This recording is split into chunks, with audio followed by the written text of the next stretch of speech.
On the morning of December 1, 1945, an American firing squad stood in the cold at Aversa, north of Naples, waiting for the order.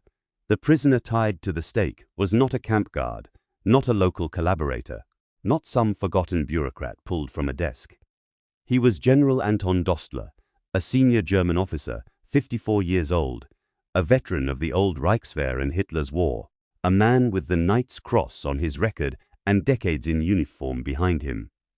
In the photographs, he looks like exactly the kind of officer people imagine when they picture the German command class.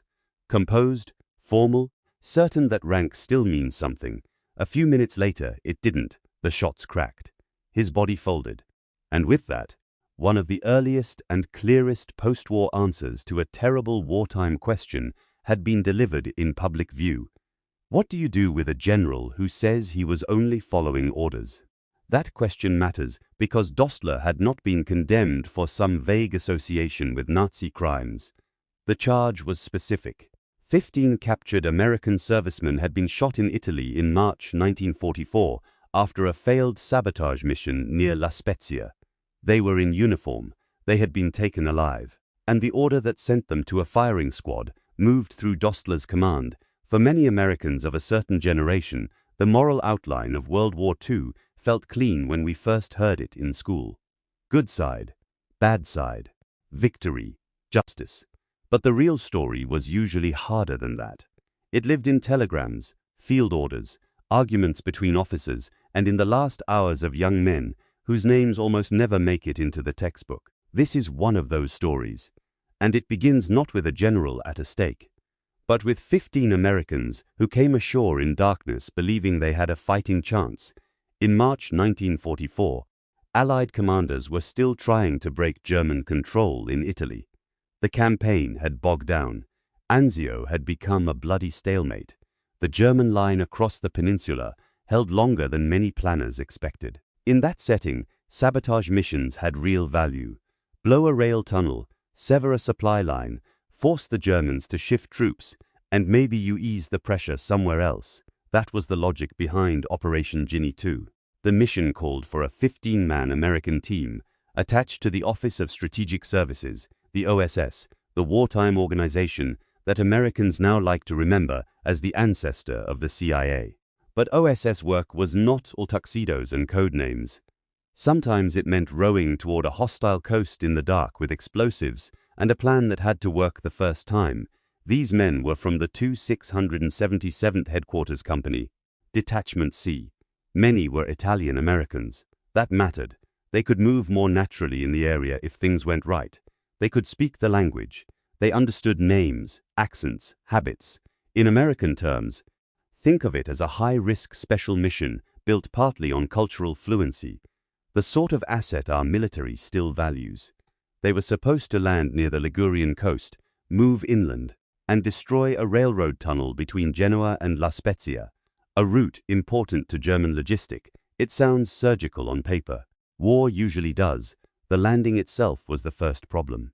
The mission had already suffered from bad luck and delays. Weather, surf, timing, and the plain confusion of operating at night along a dangerous shoreline all worked against them. Once ashore near Punta Bianca, the team ran into trouble fast. Local civilians noticed signs of their presence. German and fascist forces closed in. Instead of slipping into the hills and reaching the target, the Americans were captured before the operation could succeed. And this is where the story turns, because once those 15 men were taken prisoner, the basic legal question should have been simple. They were uniformed American soldiers. Under the laws of war in force at the time, that meant prisoner of war status. Interrogate them, hold them, move them to a camp, but do not shoot them out of hand. That should have been the end of it. Instead, Hitler's commando order cast a long shadow over Europe. Issued in 1942, it directed that Allied commandos encountered in Europe or Africa were to be killed, even if captured in uniform, even if trying to surrender. It was one of those orders that stripped away every civilized pretense and said plainly what kind of regime had issued it. When the captured Americans came into the German chain of command in Italy, officers beneath Dostler raised objections. They knew the prisoners were in uniform. They knew the Geneva rules. They knew an execution would be illegal. This is one reason the case became so important later. It was not a confused battlefield killing in the heat of combat. It was an administrative crime. Messages moved. Questions were asked. Opportunities existed to stop it. Dostler nevertheless passed the order that condemned them. On March 26, 1944, the 15 Americans were taken to a place near La Spezia and shot, not in combat, not while resisting, shot after capture. There is something especially grim about how quiet that sentence is. 15 Americans were taken out and killed because a command system decided murder could be turned into procedure. Their bodies were buried in a mass grave. For the families back home, the disappearance must have felt like thousands of other wartime silences. A son missing, a telegram delayed, no full explanation. In 1944, millions of Americans were following maps in the newspaper, listening to the war on radio, tracking sons, brothers, husbands, neighbors. If you want the cultural frame, think about the same country that would soon celebrate D-Day, and within a year, victory in Europe. Beneath those giant headlines were smaller tragedies almost nobody outside the family ever learned. These 15 did not become household names. They should have. Their mission later became known as Operation Ginny II, and the records, memorials, and post-war proceedings preserved the fact that they were not nameless victims. They were identifiable American servicemen, trained, deployed, captured, and killed under an illegal order. After the Allies moved north and Italy was liberated, investigators began to piece the case together. That mattered because wartime atrocities can vanish if nobody chases the paperwork. Here, the paperwork survived. So did the memory of officers who had objected. So did the burial evidence. So did the command trail. That trail led to Anton Dostler. Now, there is a temptation in stories like this to turn the villain into a cartoon. History is usually more useful when we resist that temptation. Dostler was not some wild-eyed fanatic screaming beside a trench. He was a professional officer working inside a criminal system, which is exactly why his case still matters. He looked respectable. He spoke the language of discipline and duty. His defense later rested on an argument armies have heard forever. I did not choose. I obeyed. By October 1945, he was on trial before an American military commission in Italy. The proceedings were important from the start. In fact, they were among the earliest Allied war crimes trials after the war in Europe. That alone gave the case weight. The Allies were not only deciding Dostler's fate, they were sending a message about the limits of military obedience. Dostler's defense was straightforward. He said he had acted under superior orders. The Führer had issued the commando order. Higher headquarters, linked to Field Marshal Albert Kesselring's command, had reinforced the instruction to kill the prisoners. In other words, Dostler claimed the decision was not truly his. It is a defense that can sound plausible if you imagine the army as a machine and every officer as a gear. But real command does not work that way. And neither does moral responsibility. The American tribunal examined the facts closely. The prisoners had been captured in uniform. That was central. The 1929 Geneva Convention protected them. Subordinates had objected, meaning Dostler had warning that the order was unlawful. He had chances to resist or at least refuse to carry it out. Instead, he moved it forward. This is where the story stops being only about 1944 or even about one general in Italy. It becomes about the modern world. Because if every officer can excuse himself by pointing upward, then law in war means nothing. The entire structure collapses into one dead end. Blame the man above you, all the way to the top, and leave everyone else innocent. The commission rejected that logic. Dostler was convicted and sentenced to death. A contemporary report in Time understood the importance immediately. If following orders were enough to erase guilt, then as the article bluntly suggested, the only war criminal left would be Hitler. That was the heart of it. A regime commits crimes through people willing to translate criminal orders into action. Someone writes the message. Someone repeats it. Someone signs. Someone carries it to the prisoners. Someone orders the rifles loaded. and 15 young Americans die.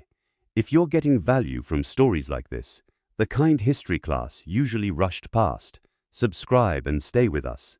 There are a lot more names worth recovering.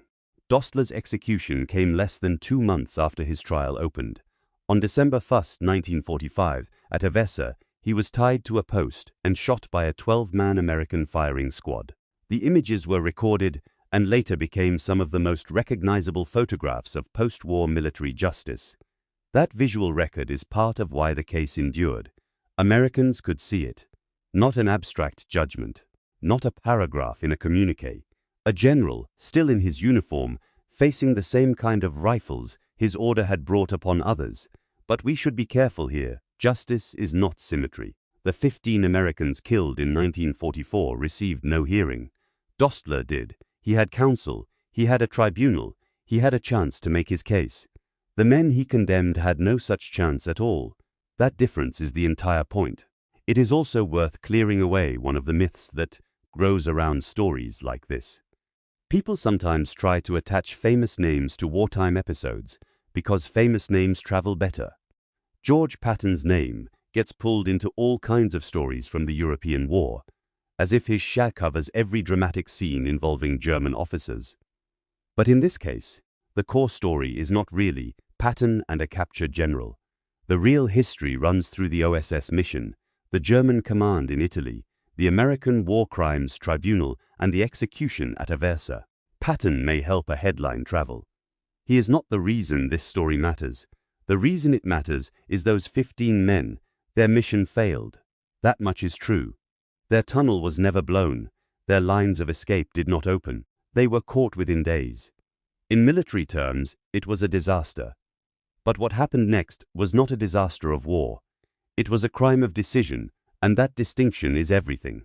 One reason Americans in the 40 to 65 age group often respond so strongly to stories like this is that many grew up with World War II still close by. Maybe not in lived memory, but in the house. Fathers who served, uncles who never said much, neighborhood VFW posts, black and white documentaries on Sunday afternoon, a sense that the war was both noble and unspeakably costly. This case fits that world because it shows both sides at once. Courage in the field, and then the cold machinery that tried to erase it. There's another reason it lingers.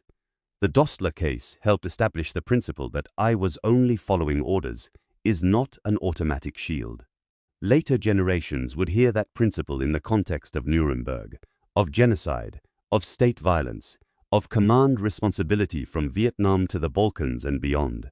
But here, in one early American case in Italy, you can see the issue in stark form. A captured officer says the order came from above. The law answers, you still had a choice. That answer has never been easy.